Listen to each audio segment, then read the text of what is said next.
Magandang araw sa inyo mga banateros. Naku po, matindi na naman itong banat ng mga quadcom na ito. Lalong-lalo na sa pangunguna ni Barberong si Congressman Barbers. Bakit kanyo Barbero? Kasi kwentong Barbero to lagi eh. Diba? Dati Maka Duterte, ngayon ewan natin. Pero may matindi ho siyang sinabi dito, ipakukulong daw niya. Ang bira talaga oh. Ipakukulong daw niya mga vlogger na bumabanat sa kanila. Wow! As in, wow talaga, pambihira. Ibang level ka, Barbers. Sana pala nabuhay ka nung panahon ni Marcos Sr. Dahil doon talaga ang tindi ng mga diktador. Pero ngayon, dinaig mo siya. Walang biro, dinaig mo. Dinaig mo siya sa bilang isang diktador. Grabe ka. Grabe ho. Baka sabihin ninyo, fake news. Hindi ho, ibabalita ho natin ito. Okay. Ibabalita natin. Ito. Pasok na natin. Oh, pasok. Ayan. NBI ask. Ibig sabihin sila po ay tinanong, sinabihan to file charges versus vloggers allegedly maligning quad panel. Pambihira. So ibig sabihin po talaga, gusto ni Barbers makulong, makasuhan, mayari ang mga vloggers. Pambira. Alam mo kung bakit? Kasi nga po, kakampi na nila ang mainstream media. Nabusalan na nila ng bibig. Hindi ko alam kung magkano o whatsoever. Basta mga media, alam natin, wala na yan. Mga mainstream media, talagang busal na mga bibig niyan. Kaya ang pag-asa na lang isa social media. Ito naman si Barbers. Tingnan mo nga naman. O baka sabihin nyo, fake news eh. Ang Newswatch po, para lang sa kaalaman natin atin pong pinag-aralan itong Newswatch na ito. Ito po, nasa Facebook din po yan at yan po ay post nila. Ayan. Nandyan po yan sa post nila. Pag titingnan niyo nasa baba yan. Ayan. Ito. Ang Newswatch po ay, ito. Ay lehitimong media online. At kung papansinin ninyo, ito, tuturuan ko lang kayo para sa kaalaman ninyo kung paano malaman ng isang channel pa ba ay tunay o lehitimo o nagpapakalat laang ng fake news. Okay? Ito po ay lehitimong media. Ngayon, yung laman, hindi natin alam kung ito ba ay totoo, kaya kailangan natin yung pag-aralan ng todo-todo. Ito po, malalaman mo muna dito sa blue check. Kita niyo yung blue check na yan? Ayan. Ibig sabihin yan, accounts with a verified blue check had been authenticated and can be verified subscriber o notable person or brand. Ibig sabihin, sila po'y mga lehitimo. Hindi ho yung fly-by-night na mga account. Ito, ang nagpapatakbo daw dito ay yung 9 Media. Kikita nyo sa gilid, 9 Media Corporation. Punta pa tayo sa About page. Ayan. Sa About page, pakikita ninyo yan. Punta kayo sa page transparency. Pagpunta nyo dyan, isi-all nyo. Ayan. Makikita nyo dito kung kailan nagsimula itong page na to. Ayan. Nakasulat po, created as noong 2014 as CNN Philippines. Tapos nagbago sila ng pangalan after 10 years ng Newswatch Plus Philippines. So ibig sabihin, lehitimo ho talaga ito. Siguro yung franchise nung may-ari nitong page na to naggaling sa CNN una, since wala na po ang CNN Philippines, ito na po ang pumalit, itong Newswatch Plus Philippines. Okay? So nandyan po ang buong details. Kaya masasabi natin, ito'y lehitimong mainstream na news. Kaya lang online po sila. So punta na po tayo sa kanilang page, ay pinaka-website. Ayan po, ayan. Okay, so nakita na natin yung authenticity ng kanilang media page. Ito po yung sinabi, Surigao del Norte, 2nd District Representative Barbers, naku po, has asked the National Bureau of Investigation to prove and file charges against blogger who allegedly maligned the House. Wow! Ang bantot ng style mo. Bakit kanyo? Amantakin mo? Ano ang basihan niya ng pag-file ng charge? Ito, who allegedly maligned the House Quad Committee. Alak na.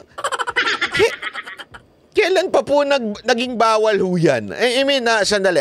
Look up natin, ha? Baka sabihin ninyo, ano ba ibig sabihin ng malign? Evil in nature or she had a strong malign influence? Ayan, verb. Defame, slander, libel. Ibig sabihin daw, yung nilalibel sila o minamalay, no? Defamation o whatsoever. Ito, ha? Ano yung bintang? The Quad Panel has been conducting an inquiry on Pogo. Barbers. Quad Committee Lead Chairperson wrote to NBI Chief Jaime Santiago requesting to identify the people or group behind blogs that supposedly saw misinformation and damaged the integrity of the House.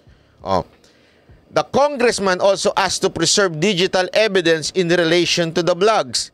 Barbers forwarded to the NBI blog linking him, his brother. Ayun! Surigao del Norte, Governor Lyndon Barbers to illegal drug as well as other evidence. Very obvious na well-organized at bayaran ng mga vloggers. Ayan na naman tayo na gustong sirain ang pangalan ko at ng kapatid ko at ng mga Quadcom members. He said in statement on Sunday, December 1. Grabe talaga. Sabi nila, tingnan nyo to, ha? Tingnan nyo. Sabi nila, kung ikaw ay abogado, you cannot use this. Hearsay po ito eh. Sabi nila, you do not have personal knowledge. So, when you do not have personal knowledge, how can you file a case to a certain person or groups na ang pagkaalam mo lamang nung facts ay sabi nila? Meron po ba tayong abogadong nanonood dyan? Di ba ho, ang ibig sabihin po ng sabi nila meron lang siyang narinig na kwento? Itong mga bayarang grupo na takapagpakalat ng kasinungalingan, siguro nasasaktan ng kanilang mga employers na pogo operators at drug laws dahil sa patuloy na Quadcom investigation. Nako po.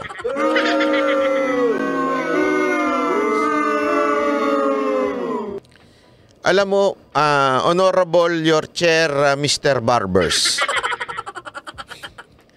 I'm speaking for me and for my entire group, which is the Banateros.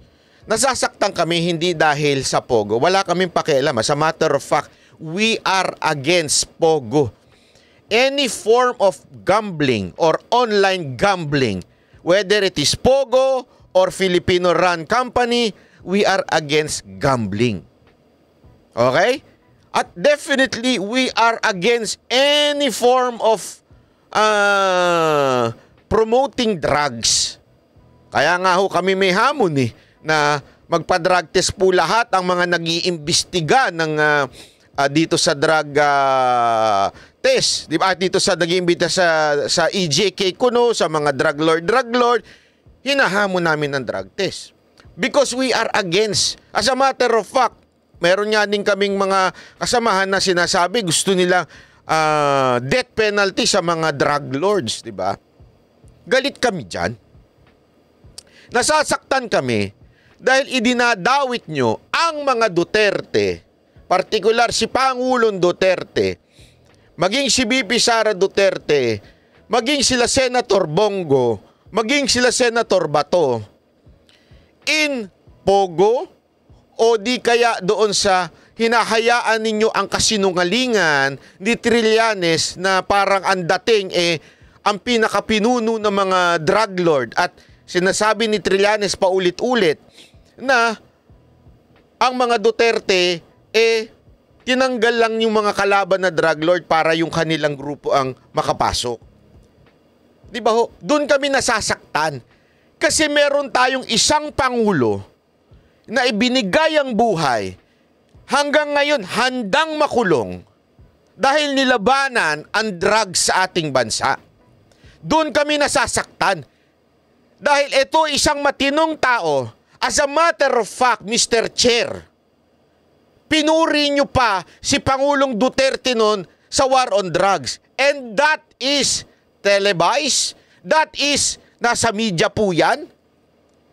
Pinuri ninyo. As a matter of fact, sinabi nyo, sana maging halimbawa ito sa buong mundo, yung war on drugs ni Pangulong Duterte. Nasasaktan kami, ngayon, tila siya ang inuusig. Siya ang pinagbibintangan. Hindi ko sinasabing kayo nagbibintang. Pero bakit ninyo pinapayagan ng isang sinungaling na tao na magsalita dyan at pagbintangan ng mga Duterte? Ang mga kasamahan ni Duterte, sila Senator Bongo, sila Senator Bato, na pagbintangan ng Pogo o whatsoever. Alam niyo naman ito noon, Congressman Barbers, alam niyo to, Mr. Chair. Alam niyo to, noong panahon na kinailangan lang natin ng Pogo because there is no money coming in. There is no economy at that time because yung pandemya. That's why the government allowed Pogo. Eh naku nun, sinasabi kasi ng iba, bakit daw ako noon, gusto ko yun, o ay hinaalaw ko yun. Kasi ba dahil sinasabi ni Duterte? Hindi ho. Kasi at that time, Pogo, offshore gaming lang po yan. Hindi ho yan open sa Pilipinas. Dito ang operation, pero ang pumupusta dyan, ng mga pumapasok dyan ay mga taga-China lang. Hindi ho dito. Kaya umagri tayo noon dahil sa yung economy natin, tulog. Bakit? Merong pandemya. Online lang ang way of economy noon. Pero after that, tapos na. Since nag-open na ang economy, ayaw na natin yan. Eh, kanino hong responsibilidad na ho yun, sir? Di ba ho sa bagong administrasyon na? So, ibig sabihin, kung meron mang magpoprotekta sa Pogo, definitely it is not the Duterte. Eh, alam nyo na ang oposisyon ng mga Duterte. Ngayon kinokontra, gustong ikulong si VP Sara Duterte. Do you think this government will protect Pogo if Pogo is kay Duterte? O di kaya sa mga tauhan ni Duterte? Hindi ho, di ba, sir? It's a common logic. Hindi na ho yan susuportahan ng gobyerno ni Marcos kung sakasakaling ang Pogo ay nasa mga Duterte. So definitely wala na po yan sa mga Duterte. Meaning to say, kung wala na ho yan sa mga Duterte at yung mga pumupuna sa inyo ay mga Duterte supporter, it's not because of the Pogo. And definitely it's not because of the war on drugs. Diba ho, sir? It's a common logic. Common sense na po yun, sir. Ngayon, bakit tila ho ata pinagbabawal ninyo ang punahin kayo? Diba ho? Bakit to? Ngayon, kung sasabihin ninyong, hindi naman sa ganyan, na misquote ako, and then, therefore, sir, if you were misquoted by Newswatch Plus Philippines, di maglabas kayo ng statement saying, misquote lang ako. What I'm trying to say is, yung nagpapakalat lang ng libel sa akin. Which is, karapatan nyo yan. Kasi libel is a crime. Kung meron man nagbibintang sa inyo na involve daw kayo, sabi nung kung sino mang animal yan, ewan ko kung saan nanggaling, hindi ko pa nabasa yan Hindi ko pa nakita yan Kung meron man nagbibintang sa inyong ganyan, sir, define it. O kaya, say it. Etong page na ito, o itong particular na vlog na ito, o itong particular na channel na ito, pinakakasuhan ko ng libel.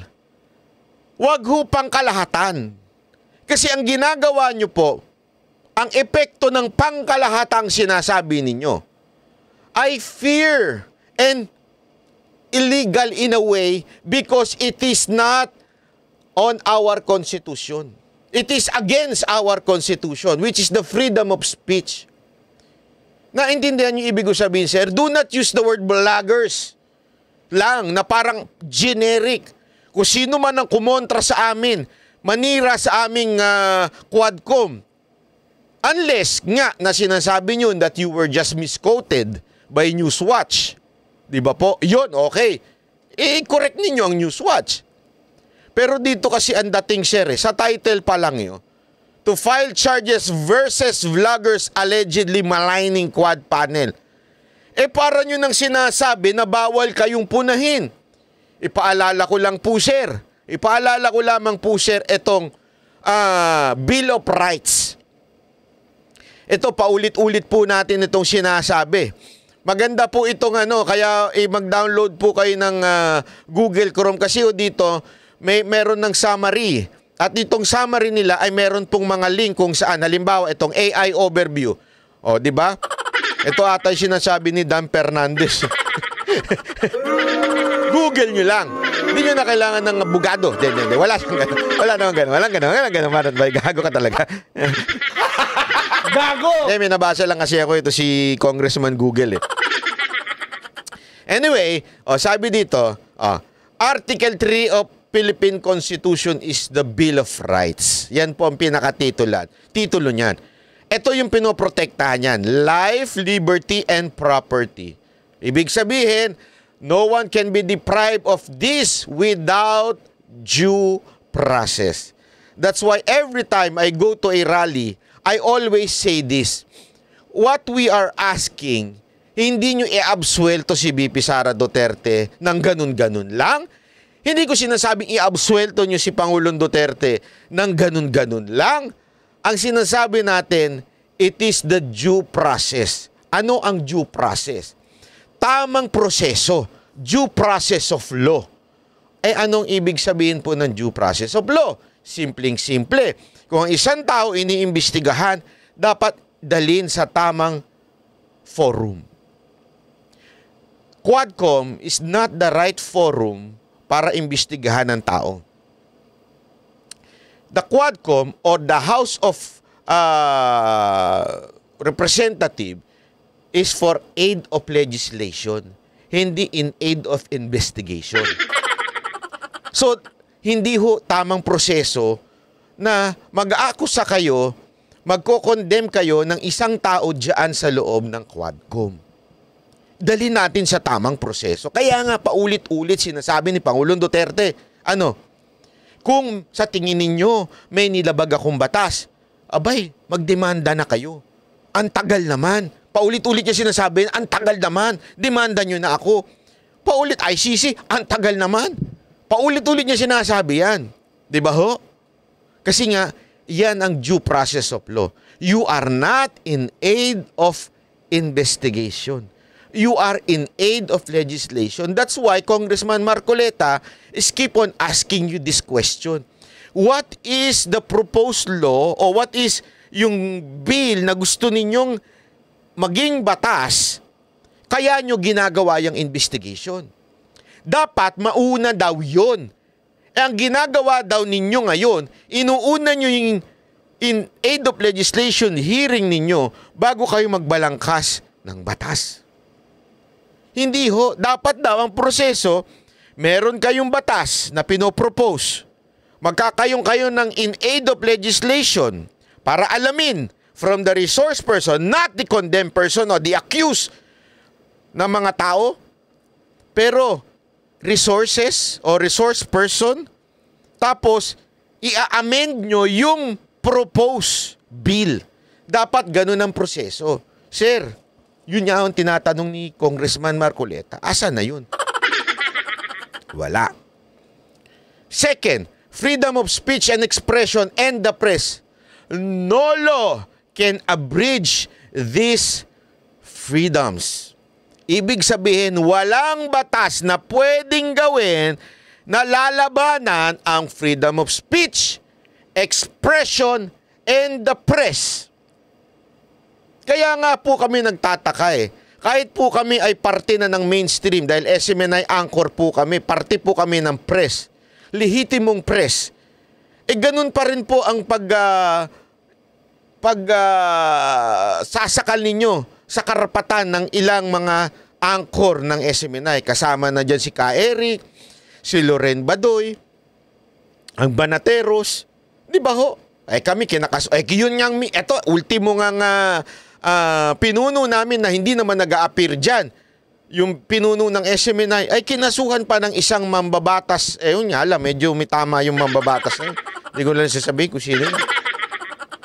Di ba?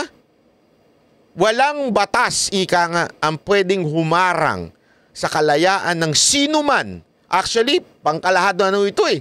Sino man. Freedom of speech yan. Expression. Third, freedom of assembly and petition. People have the right to peacefully assemble and petition the government. Kaya nga mga kababayan, every time po ako nagpupunta, nagsasalita, lagi kong binabanggit sa aking mga talumpati na gawin natin mapayapa ito. Because pag ginawa natin ito ng peaceful, mapayapa, we are protected by the law of this land. Bakit? Parte ho ito ng konstitusyon. Hindi po ito pwedeng matibag. Kaya nga paulit-ulit ko sinasabi, don't give the police or the authority na magkaroon sila ng rason para sabihin nilang it is not a peaceful assembly. Which is, kaya nga ako patuloy na sumusuporta sa EDSA, sa veteran, kasi yung mga tao very peaceful. Napakamapayapa na mga tao dyan, hindi nagwawala. Hindi katulad dun sa Mendiola. Nakita nyo yung rally sa Mendiola. Tama, mali? Oh, tingnan nyo, yun ang hindi peaceful. Nambabato na, nananakit na ng mga pulis. Eto ha, this is very ironic. The people or the representatives na nagpoprotekta o tumutulong dito sa Quadcom at saka doon sa committee ni Chua, mga kasamahan po nila yung nagpunta sa Mendiola at nanakit ng mga pulis. Sir, mga ma'am, mga Quadcom, kung sino man kayo dyan, nakita nyo yun? Kasamahan ninyo dyan sa Kongreso yung mga pinuno nila na nanakit doon sa Mendiola ng mga kapulisan. Kayong namang mga pulis, sinusunod ninyo ang Quadcom, sinusunod ninyo ang mga kongresista na ang utos nila ay nanggagaling mula sa mga nanakit sa inyo diyan sa Mendiola. Hindi nyo ho ba nakikita yun, mga pulis? Sino ho ba ang nagpa-contempt kay Yusek Lopez? Sinong kongresista? Di ba ho mga kasamahan nila yung nasa sa Mendiola na nanakit sa inyo? Kaming mga nasa EDSA, kaming mga nasa veterans, meron ho ba kaming ginawang pananakit sa inyo? Wala.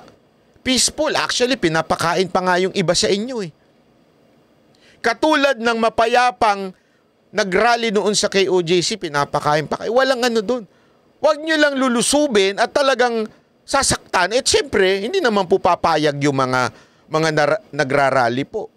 Kasi wala na po sa batas yung kung sakaling sasaktan ninyo.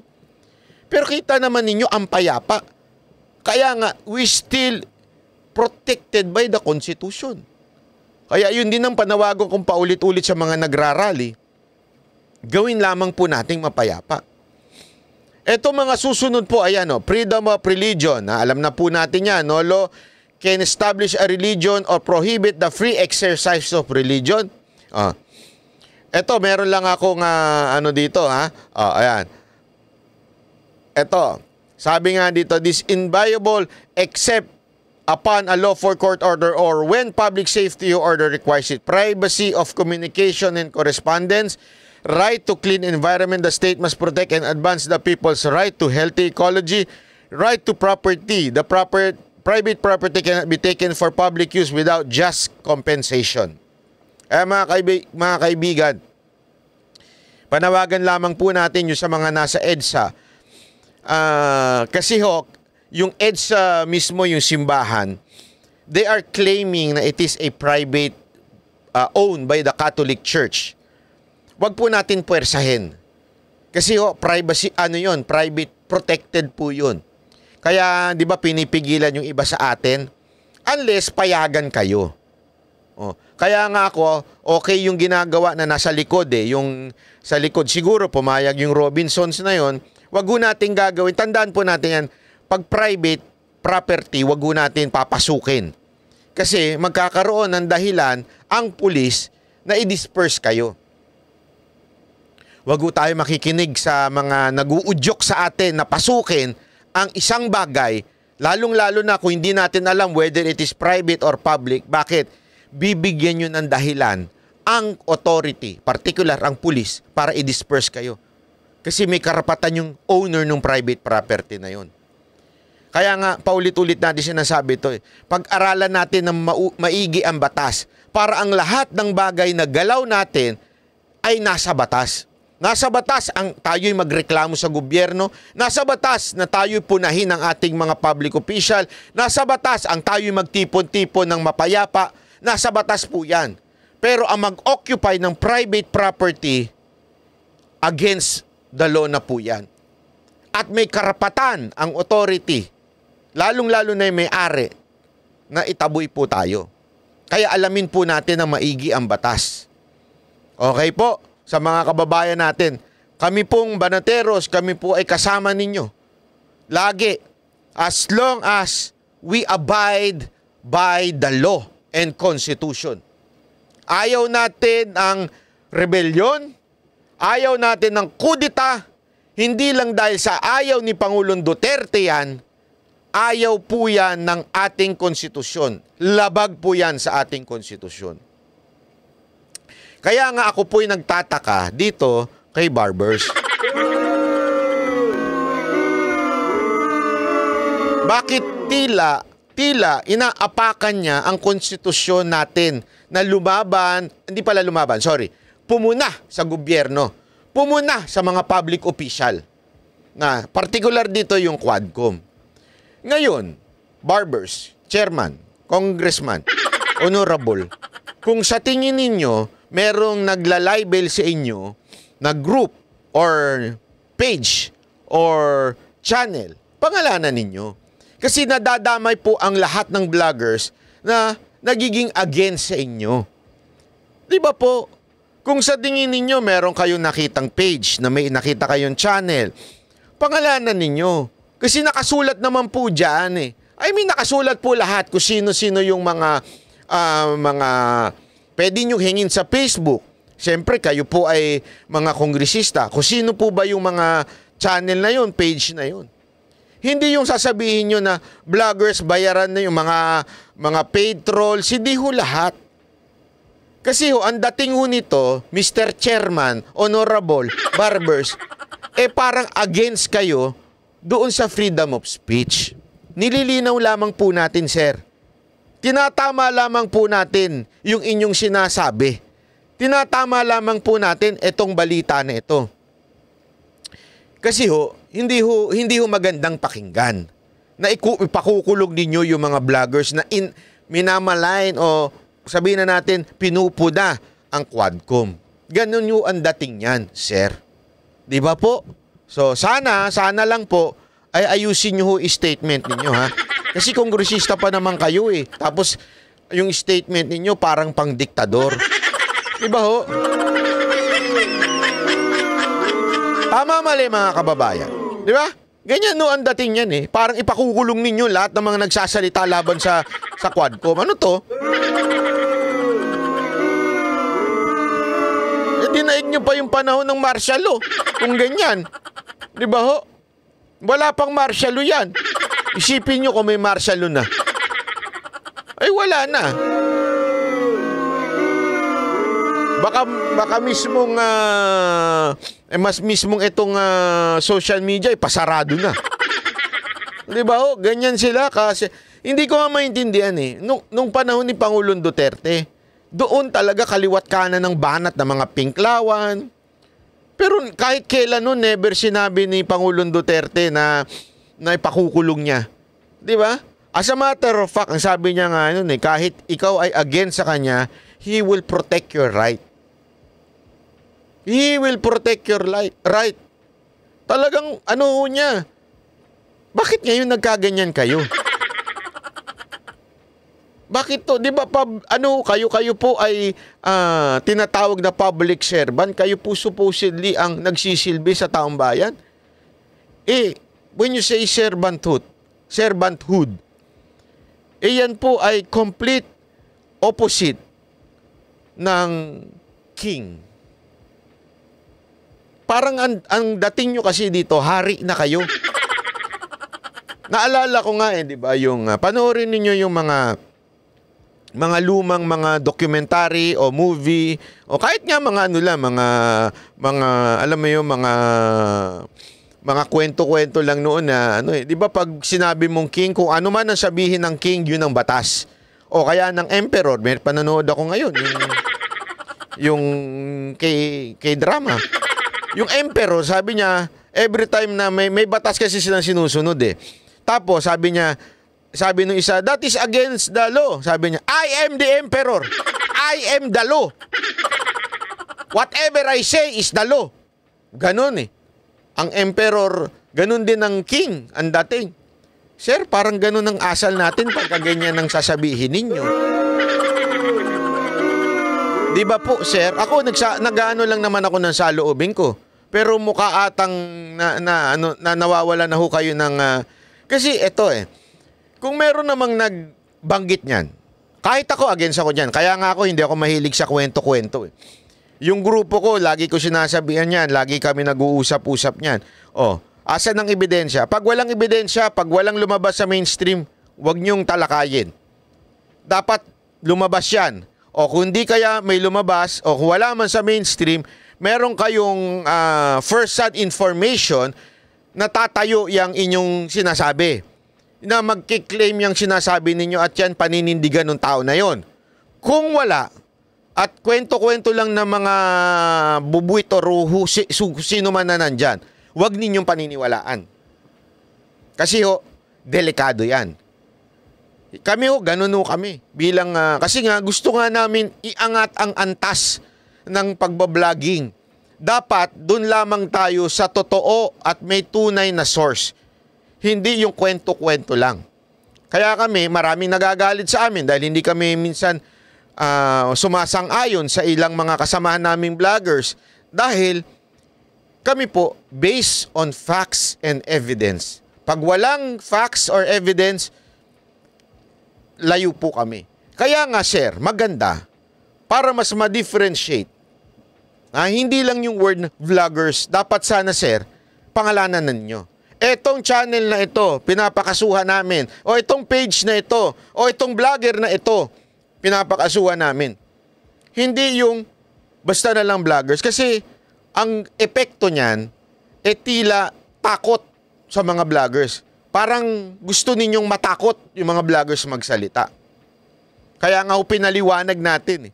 As long as we are doing what the Constitution is saying, sundin natin, gawin natin. Huwag tayo matakot. Huwag lang tayo mag-imbento, magsinungaling. Para lang malabanan. Kaya nga, kung hindi naman sana ganyan ang minimin ninyo, Congressman Barbers, itama ninyo sir yung inyong sinasabi. Hindi kasi maganda yan sir pakinggan. Yun lamang po. Ako po si Banat Bay. Maraming salamat sa inyo. Sana mag-follow and subscribe po kayo dito sa ating channel. Maasahan ninyo pawang katotohanan lamang na walang takot ilalabas ang mga balita. Ako po si Banat Bay. Thank you po. Yan ang Banateros, boses ng ordinaryo Pilipino. Banateros ay walang makakaawan.